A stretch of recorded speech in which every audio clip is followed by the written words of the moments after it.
friends, I am very happy to come to Dallas after 2 years. I have very sweet memories of my previous visits.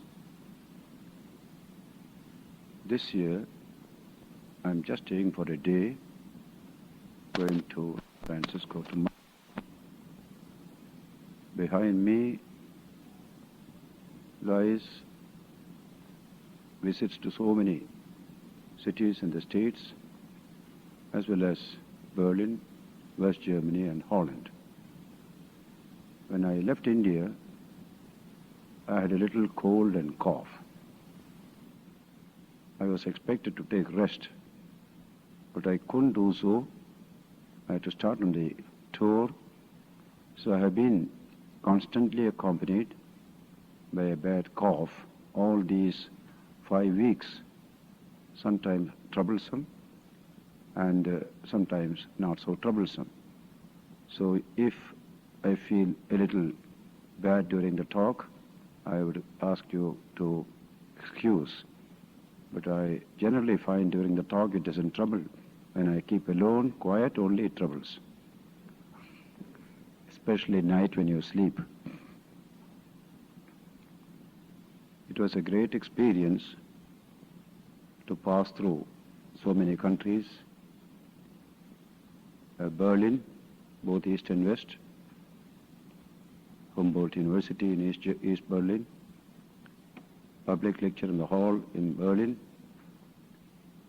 University of Berlin, then Dusseldorf, Essen, various places in Holland, and in New York, several lectures, including one in the Dag Hammarskjöld Auditorium of the UN, then Ganges Township, Michigan, Lansing, television programs, then a very fine meeting in Toronto, then we come to Detroit, and last 3 days, Providence and Boston. Just last night at this time, I was speaking at the Harvard University Emerson Hall on the important subject of religion and world peace as they are chosen. Here, our friends here have chosen this subject, eternal values for a changing society. They have taken the title, it looks, from my book with that particular name, 800-page book, Eternal Values for a Changing Society. Today, we are certainly living not only in a changing society, but in a fast changing society. Changes so fast that most people cannot find their footing, constantly changing all the time. It is at this time that we ask this question: by what values shall we live? What is the nature of these values? What are eternal about them? These questions have begun to be asked in this modern period. Even economics professors have begun to ask this question.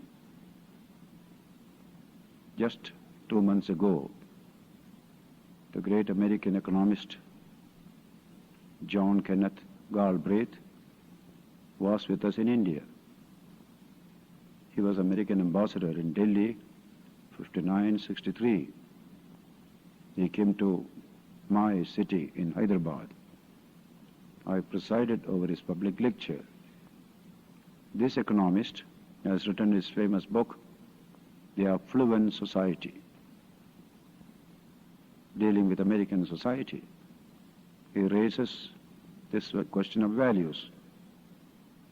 And during this visit, he became more concerned with this subject of values, and especially the threat of nuclear war, complete destruction of human life.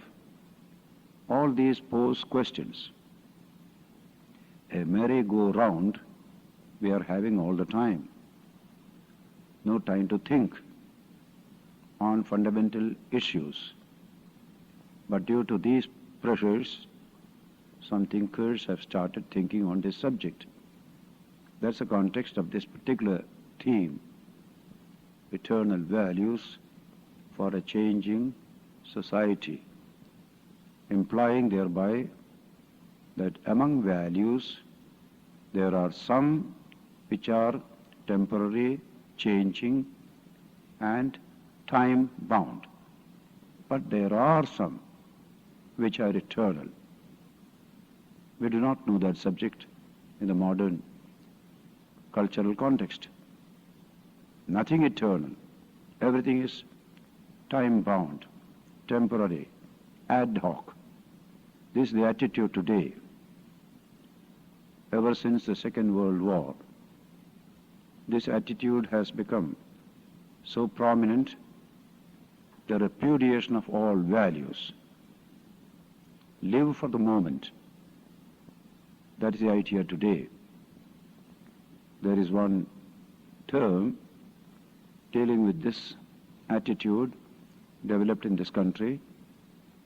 It is called impulse release philosophy. Whatever impulses come, release it. Live like that. Don't think of long-term objectives. That is the worst thing that can come to a civilization. When it becomes ad hoc, living from moment to moment, the distant vision disappears. Far sight, foresight disappear. We are in such a state of civilization. Human decay is bound to affect such a civilization. That's what history teaches us. Those who study history of Roman civilization, such a powerful civilization, it has done so much good to humanity at one time, but in its decayed state, all these evils came to that society. People living from day to day, hour to hour, mostly seeking pleasure, what we call in biological language organic satisfactions, keener and keener organic satisfaction. And the taste of man suffers in that context. The Roman taste suffered very badly at that time. Nobody liked to work. Everybody wants pleasure, comfort. The Romans never worked. They brought outsiders to work, mercenaries, even soldiering. They brought mercenaries. They want to enjoy. That is a period of decadence. And that joy itself, very crude, seeing violence exhibited in front. Those great amphitheaters, when you go to Rome, remind you of that. And man fighting, animals and man fighting, so many are killed, that doesn't matter. We want to enjoy, clap hands. When you see such a situation, those who can think deeply, what has happened to this wonderful phenomenon called man? What tremendous capabilities are there in him? What wonderful dimensions are in him? All are eliminated. All are ignored. Only one level of life remains, the organic level with its organic seekings and satisfactions. That is the death of a civilization. This is what history teaches us. When trouble came, Rome could not survive. It could not resist external pressure. Such a mighty civilization collapsed with one touch of foreign invasion because it had been corrupted from within all the time. You can see a big tree looks very big, very powerful. Inside is rot. And when a little wind comes, the whole thing falls down. Now, this is called historic wisdom. Many civilizations have perished for this very reason. But ours is a wonderful civilization. It has some wonderful strength, especially strength of science, physical science, and whatever technology has come out of that science.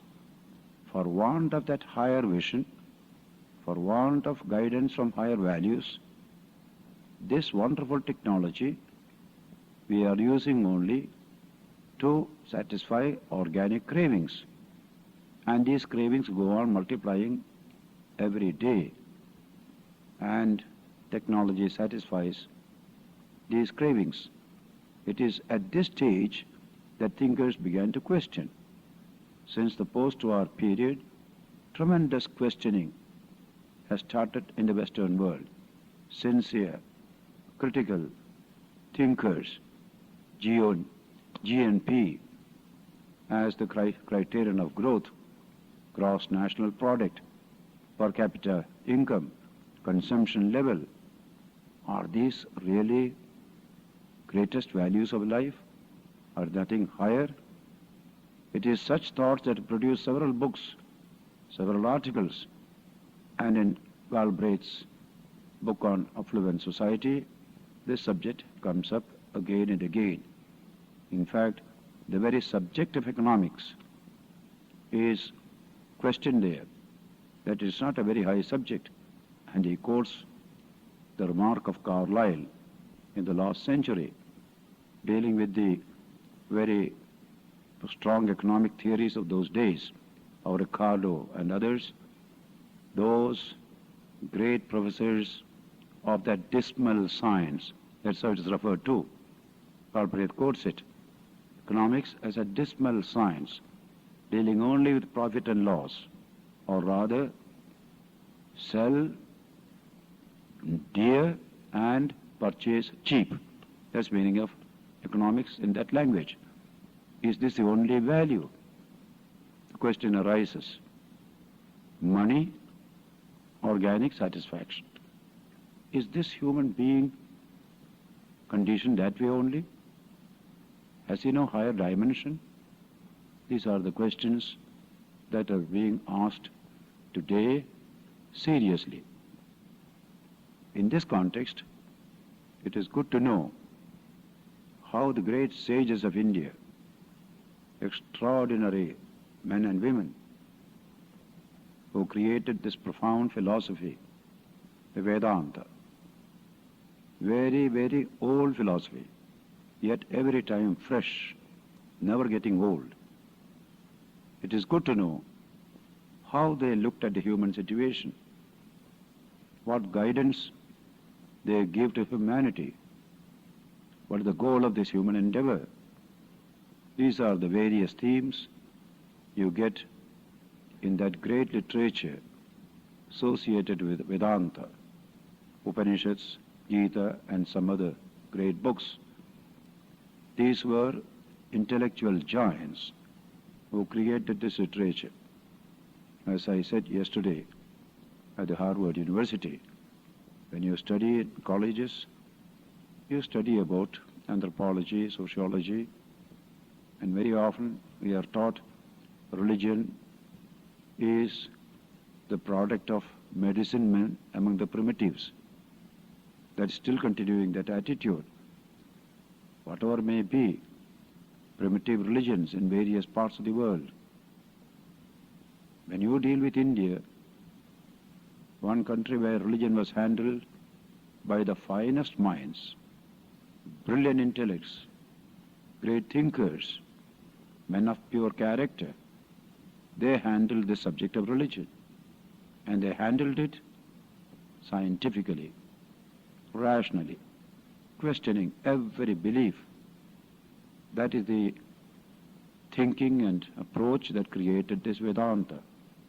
That explains why this philosophy is so alive even today, in spite of 4,000 or 5,000 years. They have studied man in depth, and they have known every aspect of the human personality, its urges, its satisfactions, and its fulfillment. That is the study you get in the Vedanta. The late Julian Huxley, biologist and humanist, demanded that we should develop a new science today. We have many sciences, physics and chemistry, etc. We want a new science. And he called it a science of human possibilities. What a beautiful title. What are the possibilities hidden in every human being? He posed this question because in modern Western culture, we have developed the physical sciences wonderfully well, sciences of outer nature, but science of man has tarried behind. We know so little about him. We know him from the outside. His body we know, every bit of it we know, by physiology, anatomy, neurology. Something of his psyche we know through outside observation in behavioristic psychology. But the rest of it is absolutely unknown. We must know this great subject today.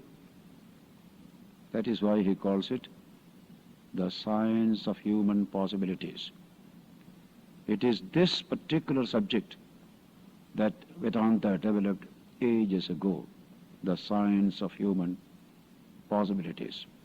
The science of physical nature possibilities we have perfected today in modern science. But the science of man has been hardly dealt with. We can see, therefore, in this beautiful civilization of ours, man has become the victim of that civilization. He is full of anxiety, full of fear, full of distortions of the psyche. Look at our children, how many distortions come, very young days itself. What has happened to man?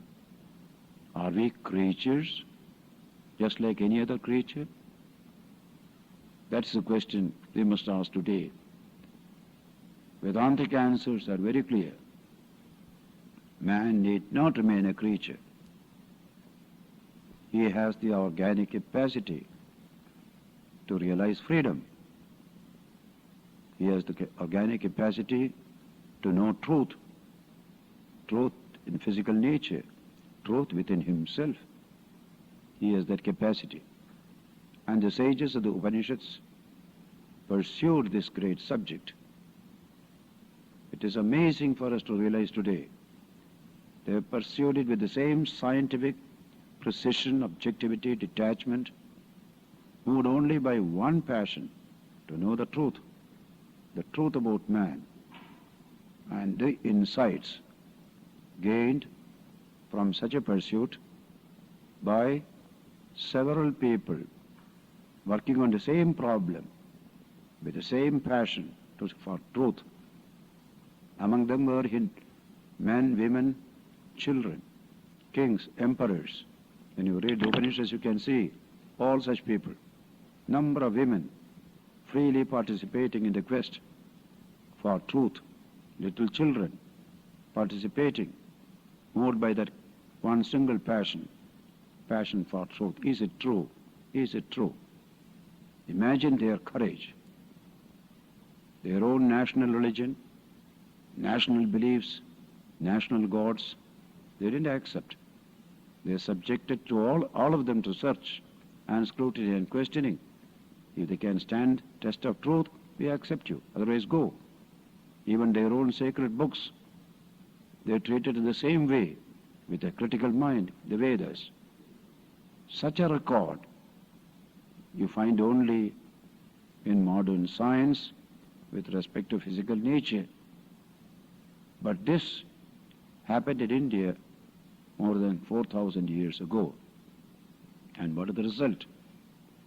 One thing I must specially stress in this context, in the Western world, we have the great religion of Christianity, which has inspired people for 2000 years. But in this modern period, we are finding some of the defects of that Christian religion's approach to man, and people are protesting against it, breaking away from it. One such is to consider man's body, man's physical life, as part of the devil, to repudiate it once for all.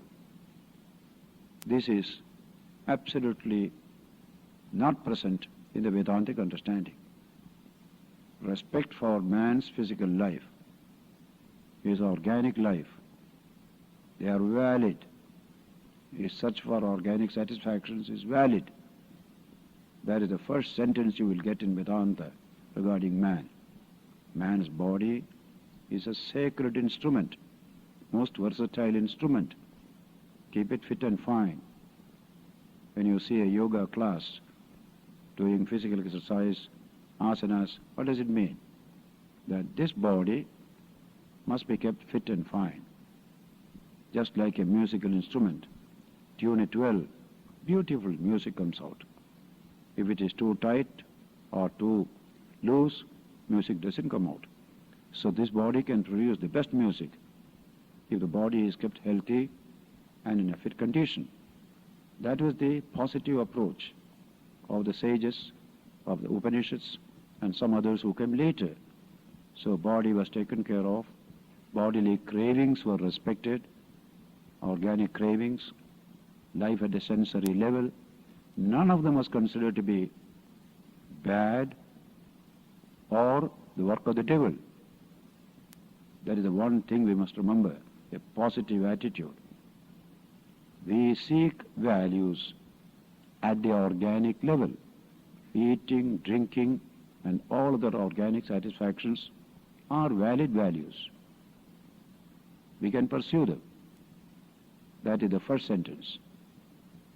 Then, when you pursue these values, you need some instruments by which you can achieve these values. That is called money.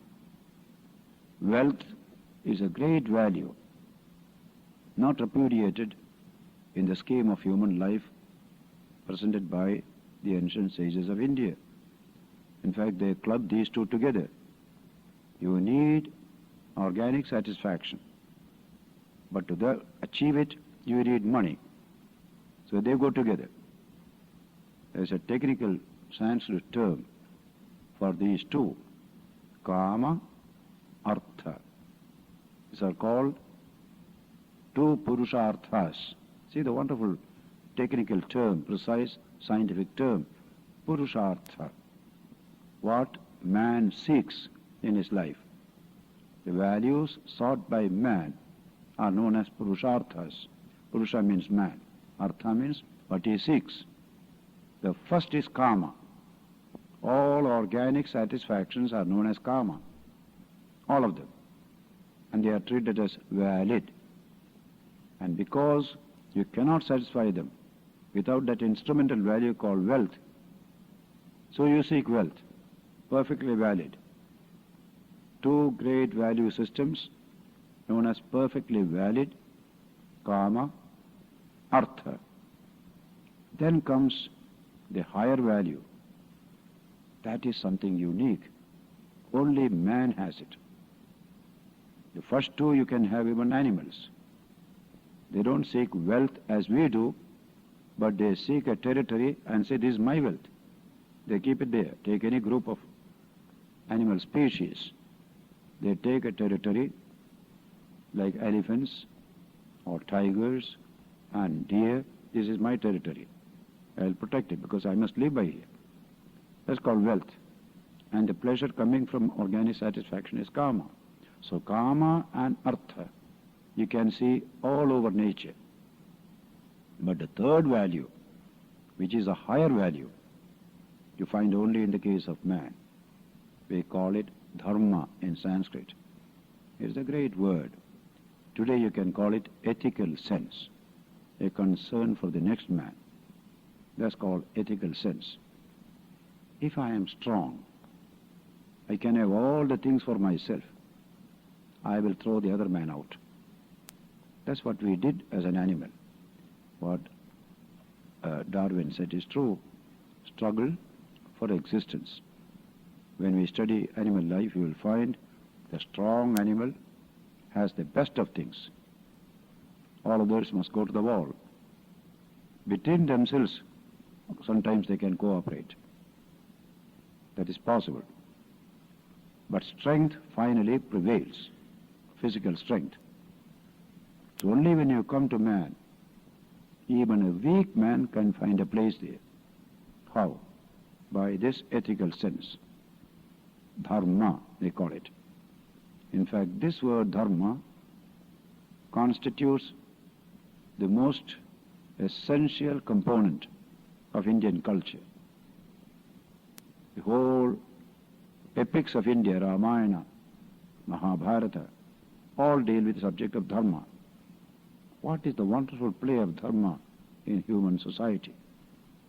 By regulating man's pursuit of kama and artha, so that all may have the best in this world, dharma plays a profound part.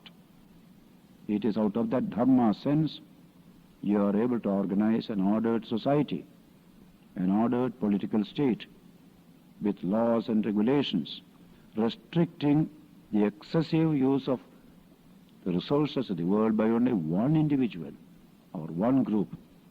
That's what dharma does. Regulative principle in society, ethical and moral. So dharma is a remarkable value. It is eternal. It doesn't change. Wherever there are human groups, to hold them together, you need this ethical sense. Then, here is a building. You just accumulate brick on brick. You don't get a building. You have to put a cement between brick and brick, uniting us together. So what unites me with you or with each other is not organic satisfaction, is not rushing after wealth, but is dharma sense. I have also remarked similarly on the subject. The most famous is Thomas Hobbes, in his book Leviathan, that in the society in which we lived in the beginning, where the ethical sense had not come, it was each against all and all against each. That's called the state of nature. It is in that state of nature we found that life doesn't rise high to any human level. He describes it, life becomes short, nasty, brutish, is the language he uses. Then comes social sense, ethical sense, a concern for the next individual. That is the profoundest value that emerges at the human level of evolution. Even in the last century, when Darwin propounded theory of evolution and brought in the subject of struggle for survival, competition and struggle, survival of the fittest, his collaborator, Thomas Huxley, said that is the life of nature. But human society is not like that. It's not survival of the fittest, so far as human society is concerned. Making as many as possible fit to survive. That is human society. There you get ethical sense. In nature there is no ethical sense. But in human society there is ethical sense. Some new value comes in there. So you can see therefore the importance of the third value in the context of the other two values. We are all engaged. A child is born. It wants to eat. It wants to drink. It wants to have power. We allow the child to do. At a certain stage, when the child deprives other children of the same, we say, no child, don't do so. Have a place for him in your thinking. Otherwise you won't be humanized. That humanizing is through this ethical sense. Dharma we call it. And then a beautiful verse in our ancient book says, take dharma away from human society. What do you get? A life of brutes. Nothing but brutes there. Dharmena hinaha pashubhis samanaha. Take dharma away from human society. All become brutes and nothing else. Take, for example, the criminals in a society. They are not controlled by an ethical sense. People go to the Central Park in New York. They enjoy a little bit. But they can't. They will be robbed. They will be killed. Because those people who come to kill, they have no ethical sense. They want only their own pleasure, their own profit and nothing else. So where ethical sense has not come, life becomes short, nasty, brutish. Because in this modern civilization, we have not emphasized these higher values, we have only emphasized organic satisfactions and wealth as an instrument for it, we are in trouble. So much of crime, so much of delinquency, decent life is not possible. We have no freedom. As one writer in America about present-day conditions, he was himself a law enforcing officer before, where he said, in olden days, criminals used to be behind walls. Freemen walked the street freely. Today, criminals walk the street freely. Freemen are within the walls. That's our condition. Why? Ask that question. There is so little stress on ethical values. So little stress on mutuality, interdependence of man in society.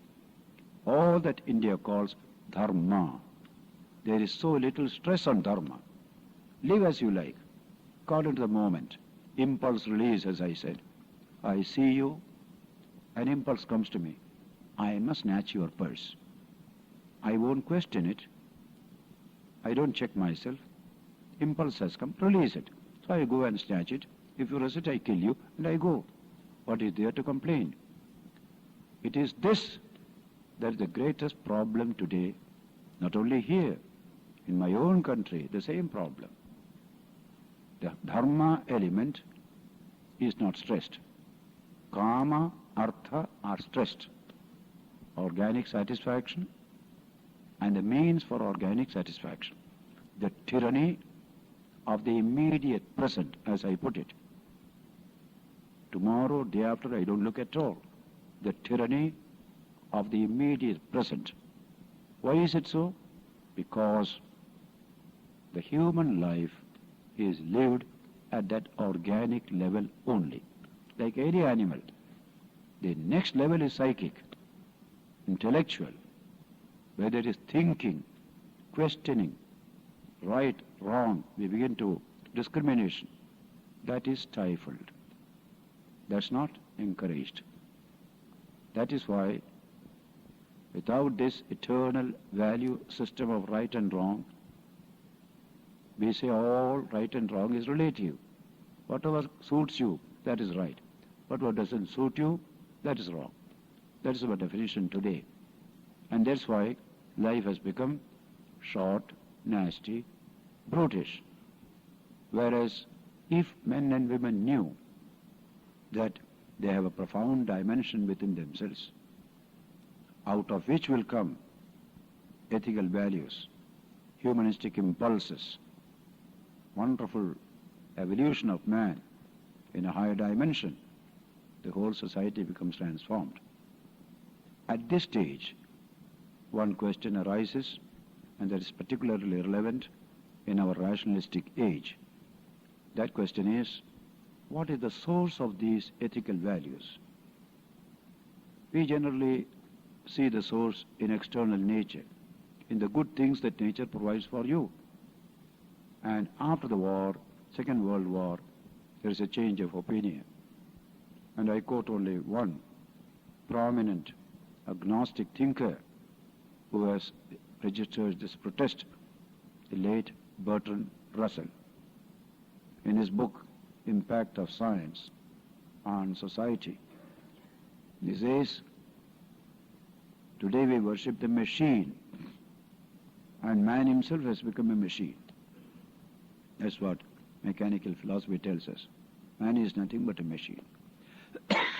Against this limited attitude, Bertrand Russell, not a man of religion, agnostic thinker, a passionate skeptic, his biography written by somebody is titled The Passionate Skeptic, but a very acute thinker.